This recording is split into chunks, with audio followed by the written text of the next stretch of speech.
Partie 4. Non, ce n'est pas la fin du monde. Alors là, j'aimerais faire un nota bene sur ce qui se passe sur le réchauffement climatique.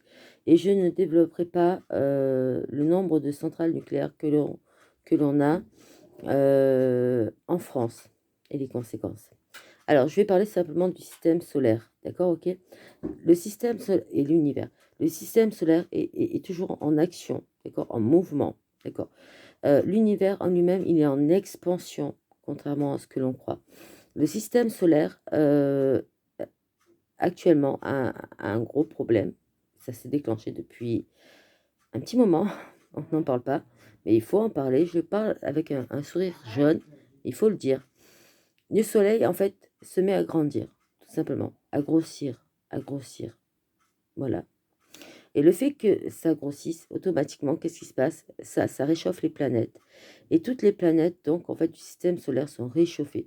D'où, en fait, le problème des changements climatiques, des saisons qui disparaissent, des temps qu'on ne comprend pas, des températures qu'on ne comprend pas, par exemple, de la fonte des calottes glaciaires, par exemple, de certains tremblements de terre, tout ça, ça a à voir.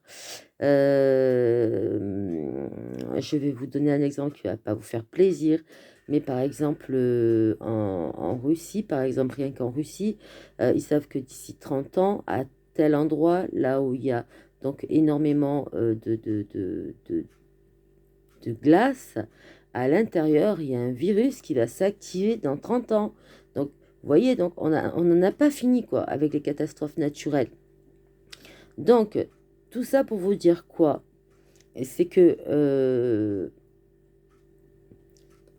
on ne peut pas, on peut pas tout maîtriser, d'accord?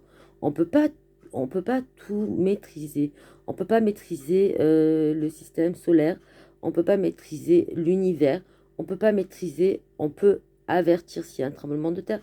On peut avertir sur certaines choses parce qu'il y a des scientifiques qui bossent dessus sur des surveillances.